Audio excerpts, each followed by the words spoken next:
com imensa honra que recebemos na tarde de hoje o imortal da Academia Brasileira de Letras, professor Joaquim Falcão. O professor Joaquim Falcão formado carioca, formado pela Pontifícia Universidade Católica do Rio de Janeiro, fez seu mestrado em Harvard, doutorado em educação em Genebra, e teve uma passagem muito interessante que talvez realmente tenha influenciado. Ele é conhecido hoje como um dos grandes especialistas do Supremo Tribunal Federal, uma passagem no CNJ, Conselho Nacional de Justiça, e nessa gestão ao lado do Marcelo Nobre, do Felipe Locke Cavalcante, que estão aqui presentes. Mas a coisa mais interessante, e muito antes dessa trajetória, eu tive o privilégio de começar a conviver com o professor Joaquim Falcão. Eu não vou falar quanto tempo, mas foi no século passado. E um projeto, ele vai lembrar muito bem, chamado Justiça Sem Papel. E foi ali, talvez, realmente o primeiro projeto que começou um trabalho muito intenso. Depois vieram uma série de outros, veio o Prêmio Inovari. Eu tive o privilégio de trabalhar alguns anos como consultor do Estado de São Paulo do Prêmio Inovari, numa tentativa, claro, de melhorar a justiça, né? E era a ideia de que o Poder Judiciário se transformasse por dentro e não por fora.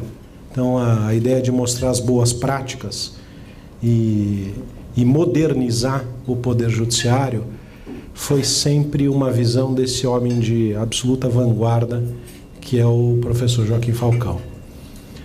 Quando nós conversamos para a indicação do tema, ele, num primeiro momento, havia me dito que desejaria falar sobre a questão das eleições. O tema parece que também seria interessante, né? Mas depois, claro, né, ele não resistiu a poder nos trazer uma visão que é uma visão fundamental, uma visão de quem não só conhece o assunto por ter estudado o assunto com absoluta profundidade, mas mais do que isso, pela sua cultura e inteligência fulgurante. Daí o tema indicado por ele: insegurança jurídica e incerteza judicial. Senhoras e senhores, recebam com aplauso o nosso querido professor Joaquim Falcão. Senhores e senhoras, José Horácio, líder de classe, eu costumo dizer que líder não é aquele que tem mais coragem, é aquele que cria o clima, é aquele que conduz o clima, né? E José Horácio tem conduzido um clima de modernização da profissão e da justiça nesse país. Muito obrigado, senhores e senhoras. Honra minha estar com Felipe e com Marcelo. Eu tenho que fazer duas observações sobre o meu currículo, que ele falou aqui. Eu sou da Academia Brasileira de Letras, mas imortalidade é fake news. Então, imortal lá só o Celso Laffer. Não tem ninguém que se aproxime disso. E dois, as pessoas nunca sabem se eu sou do Rio ou de Pernambuco. E eu faço de propósito. Eu sou cariocamente olindense quando estou no Rio, e olindensemente carioca quando estou em Olinda. De modo que, com essas duas observações, eu vou começar contando um caso, uma história. No CNJ, nós estávamos lá, também com o desembargador Mairan, o Jobim tinha feito o começo do Justiça em Números. E nós, no CNJ, assumimos essa responsabilidade e começamos a fazer a justiça em números, banco de dados, que era muito difícil, não tinha uma homogeneidade, tinha tribunais que não tinham os seus bancos, etc. e tal. incluímos o Supremo. Evidente, era sobre a justiça, incluímos. Mas, numa sessão administrativa, o ministro do Supremo disse que o CNJ não podia estar acima do Supremo, mesmo que fosse para fazer as estatísticas do Supremo. O Marcelo diz que esse ministro foi o Marco Aurélio. Eu não sei. Pode ter sido. Não tenho a menor ideia dessa coisa. Eu só sei que foi.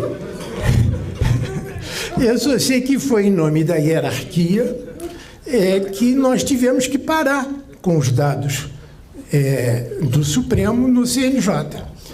E aí eu vi o que hoje em dia se fala muito, janela de oportunidade.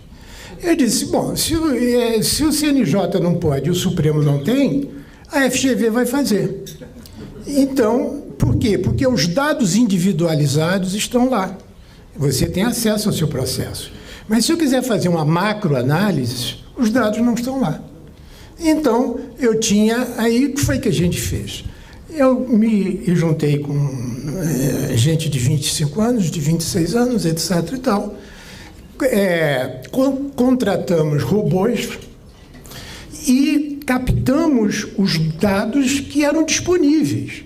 Mas eu captando eles, eu podia reorganizá-lo e ter uma base que nem o Supremo tem. Não é? E isso foi feito sem um tostão, apenas com gente jovem. E aí nós começamos o Supremo em Números, que é a base que hoje em dia a gente tem outras bases e estamos trabalhando sobre outras bases. Por que eu estou contando essa história? Porque a escola nossa de Direito não é apenas uma... Eu costumo dizer que ela é nem melhor nem pior. É apenas uma escola diferente. Isso é o dístico do Império Serrano, da escola de samba. Então, a gente fez o seguinte: vamos pensar o constitucionalismo, mas com um constitucionalismo de realidade. Então, a escola tem uma pretensão de um arcabouço teórico. E esse arcabouço teórico é a realidade nossa. Então, todas as pesquisas nossas voltadas para estar com os pés no chão. Então, a gente se distinguiu nisso. Só para o senhor terem uma ideia, eu hoje posso dizer para os senhores qual o advogado que mais litiga no Supremo e que ganha mais voto com o ministro tal ou com o ministro X ou Y ou Z. Tão complexa é o nosso banco de dados. Então, essa é o ponto que, então, eu desenvolvo essa ideia de incerteza judicial e insegurança jurídica. Por quê? Porque a gente faz uma distinção conceitual, que é o seguinte: a incerteza judicial é a incerteza decisória. Essa incerteza decisória provoca segurança ou insegurança. Mas a ideia básica é de onde vem o maior poder do judiciário. Não é da Constituição, não é da tradição, é de eu não saber como ele vai decidir. O poder dele é a incerteza. Agora, a incerteza tem uma incerteza normal e tem uma incerteza patológica. A incerteza normal faz parte da democracia. Então, a gente faz essa distinção.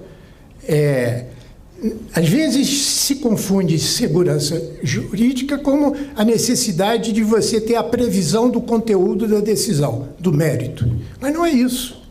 Faz parte da... Tem um ator um autor americano que ele tem um texto que é muito simples. Ele diz: se amas a certeza, és um democrata.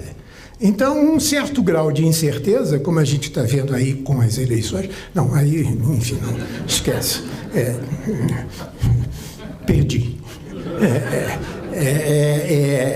Um certo grau de incerteza do processo decisório é natural ao Estado democrático de direito.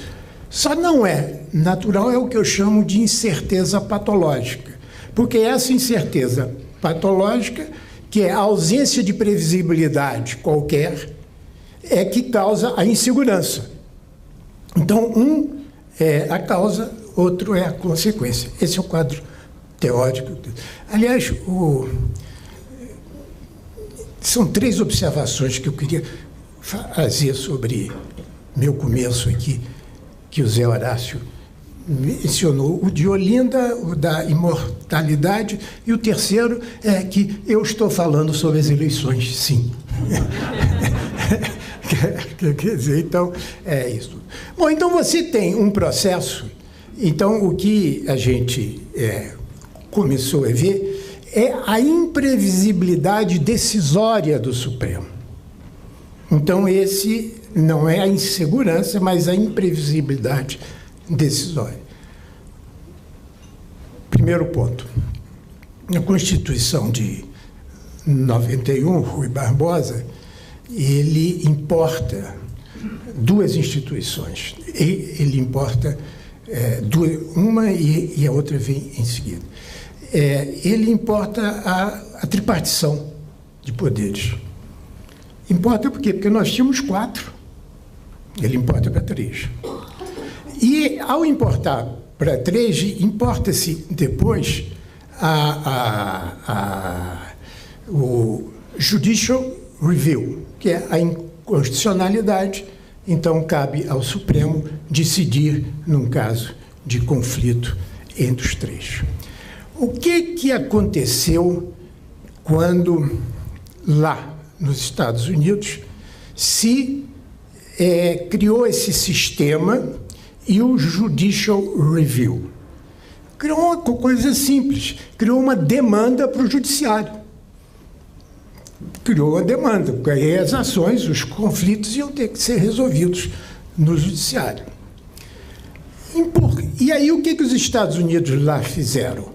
Começou a crescer as demandas. Aí os Estados Unidos começaram a criar filtros. Por quê? Porque o Supremo não podia decidir tudo. E criou o filtro do stare decisis. E criou o filtro de uma jurisprudência vinculativa. Quer dizer, criou diques antes de chegar ao Supremo. Por quê? Porque o modelo só funciona se tiver equilíbrio entre a demanda por decisões e a oferta de decisões. Tanto que hoje, os Estados Unidos, o Supremo recebe 8.000 pedidos por ano. Seleciona 70 e julga os 70 na data marcada. Quer dizer, eles tiveram que criar filtros de equilíbrio de demanda. Ocorreu o mesmo aqui. Quando o Rui Barbosa importa e cria uma demanda que vai sendo crescente para o Supremo. E o Supremo aqui, sobretudo nos últimos tempos, tem que enfrentar isso, porque senão o modelo não funciona. O modelo exige equilíbrio entre demanda e oferta de sentença.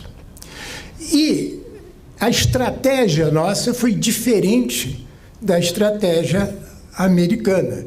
Como construir esse equilíbrio?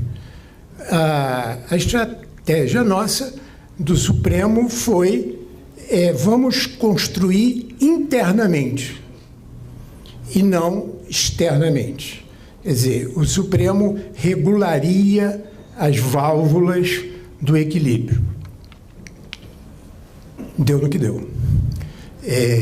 Nós hoje aí fomos, os nossos números, essa foi a hipótese com que nós trabalhamos os nossos números todos. E aí Quais as estratégias? Todos esses dados estão no site Supremo em Números, FGV, etc. Primeira, que é a monocratização das decisões do Supremo. Como um Supremo não dava conta de tudo, então se criaram 11. Foi aí que nós lançamos esse hashtag, não é? Mas só que agora nós aumentamos, são 15, não é? Porque você tem que contar os 11, tem que contar as duas turmas, o plenário e mais a presidência, não é? Então, no fundo, os nossos dados todos mostram que mais de 80% ou 90% das decisões do Supremo são monocráticas. Então, você teve uma monocratização do Supremo. E aí essa monocratização começa a deturpar o sistema todo. Quer dizer, a Constituição dá ao cidadão o direito de ser julgado pela instituição Suprema, não é pelo ministro individual. E começa aí você já ter problemas, porque você, hoje em dia, para enfrentar, acho que tem um estoque hoje de 45 mil ações, e tem ainda cerca de 50 mil ações por ano que chegam lá. Um efeito foi a monocratização. O segundo efeito foi a atemporalidade. Ou seja, o Supremo passa a não poder decidir dentro do tempo que o próprio Supremo decide. Uma vez chegou um dos rapazes, Ivan Hartmann, na minha sala e disse: Joaquim, temos um problema. Disse: o que é? Nós fomos fazer a média e os dados dos pedidos de vista e 300 dias, agora baixou um pouco. E qual é o problema? O problema é que o ministro que mais tem média de pedir vista são 500 dias. Eu disse: e qual o problema? É o Jobim. Ele disse: qual o problema? É seu amigo. Aí eu disse: faz o seguinte, pega o avião, vai para Brasília, mostra a ele os dados e volta. 2 dias depois ele chegou aliviadíssimo. O Jobim confirmou tudo. Eram os dados dos planos, etc. e tal, naquela época que ele segurava. Agora, não, mas ele diz isso, quer dizer, se vocês quiserem, entre em História Oral do Supremo e vejam o depoimento do Jobim. O Jobim dá o seguinte depoimento: quando o assunto estava muito confuso, o Moreira Alves olhava para mim e fazia: eu já sei, é para pedir vista. Aí ele falou isso. Então você tem a atemporalidade, a monocratização,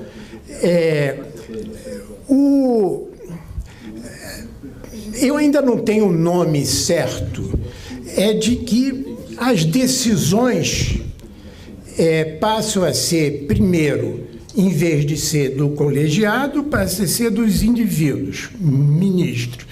E dos ministros passa a ser dos assessores. E os assessores, que em 88 eram 2, agora é mais de dezenas de assessores. Eu, conversando um dia com um ministro que eu respeito muito, ele disse: olha, Joaquim, o maior risco hoje em dia que tem é o risco judicial. Eu disse: o que é o risco judicial? É o risco que o juiz não pode ler o processo todo. Eu recebo o processo, no máximo dou uma orientação ao meu assistente, e o assistente, então, é quem elabora tudo. Mas qual é o risco? O risco é que os advogados passaram o tempo todo sabendo tudo do processo e criam armadilhas para para a gente e a gente não tem nem tempo de saber qual é a armadilha que a gente está entrando. Por quê? Porque o sistema se adapta. Então, a advocacia foi se adaptando, porque já sabe que posso contar aqui histórias em hoje. Nós temos um voto em que o ministro ele cita o seu assistente. Quer dizer, evidentemente que nunca eu direi quem é, mas de qualquer jeito a gente tem lá Bom, então você tem uma série de processos que vão deturpando, é o que eu chamo de patológico e agora nós estamos vendo eu tenho pensado muito sobre e já escrevi sobre essa história do auxílio moradia, porque não sei se foi lá no Supremo, no CNJ, nós dissemos claramente que era inconstitucional. E isso era claro. O que os tribunais fizeram? Eles deram esses auxílios pelas assembleias, porque nas assembleias chega ao Supremo. E se fosse por resolução interna, chega no CNJ. Então, o Rio de Janeiro estava no comando e que aprovou auxílio moradia, auxílio escola para filho de juiz, etc. e tal. No comando estava o Sveiter no TJ, o Pisciani na Assembleia e o Sérgio Cabral no Executivo. E aí o seguinte, com todos os sinais de que era inconstitucional, de que era ilegal, inconstitucional mesmo, se aprovou e começou a se pagar. Eu estou contando essa história para mostrar a você a gênese de outro pensamento que eu tenho. E aí o Rio de Janeiro começou a pagar e o processo vai, acho que já tem 6, 7 anos. O Fux é quem caiu como relator e o Fux retém.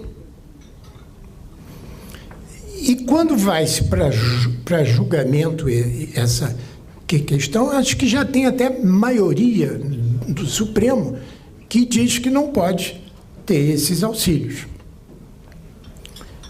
Mas é secundário. É secundário. Porque se o Supremo vier declarar que não pode, não se devolve o dinheiro. Por quê? Porque os juízes receberam de boa fé. E o déficit público não será recuperado.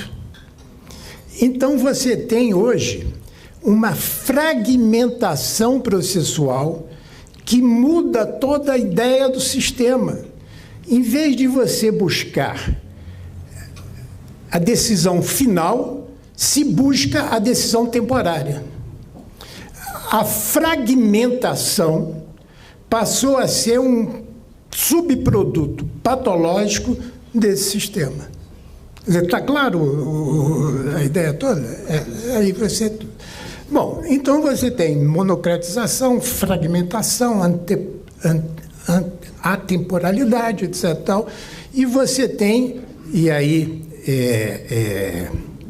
é o meu último ponto, isso tudo são dados lá que a gente tem, que é o seguinte: quando um cliente chega no escritório de advocacia, conta o seu caso, etc. Tal, e o que o advogado faz 10 minutos depois? Chama um estagiário e diz: arranja uma jurisprudência a nosso favor. Não é isso? Só que o outro faz a mesma coisa. Só que a outra parte faz a mesma coisa. Arranja uma jurisprudência a seu favor. E todos dois arranjam. Quer dizer, os estagiários são temíveis e terríveis, porque um arranja uma jurisprudência do Acre de 1870 e tanto, outro arranja uma jurisprudência de não sei o que lá tudo. E isso vai para o juiz, que ele não sabe qual a que está prevalecendo. Por quê? Porque você não tem... Nós tentamos fazer um banco de dados que me permitisse não ver o número, mas identificar a jurisprudência dominante. É impossível, porque você não tem nenhuma organização decisória do Supremo dos tribunais que diga, foi esse o ponto que decidimos, artigo tal, patatá, patatá. E aí eu posso comparar tecnologicamente as outras unidades, uma com as outras. Você tem emendas de 40 páginas, e não vou dizer que foi o Brito que fez, porque é deselegante, mas e você tem emendas de meia página. Como é que compara isso? Como é que compara? Então, nós, enquanto que nos Estados Unidos você tem um sistema não somente de dados, mas você tem um sistema organizacional da decisão, para você saber qual é que está sendo julgada. E aí você pode ter o que a gente chama de uma jurisprudência vinculativa. No Brasil, nós temos uma jurisprudência doutrinária. Na decisão, o que a gente chama de jurisprudência, no fundo, é uma doutrina feita pelo juiz e que você não sabe organizar como é que isso... Bom, então, isso é a imprevisibilidade decisória que decorre dessa patologia e cuja fonte originária é uma tentativa de resolver internamente o equilíbrio entre demanda e oferta, cria toda essa... ou seja, a incerteza do processo decisório patológico cria a insegurança que nós todos estamos vivendo.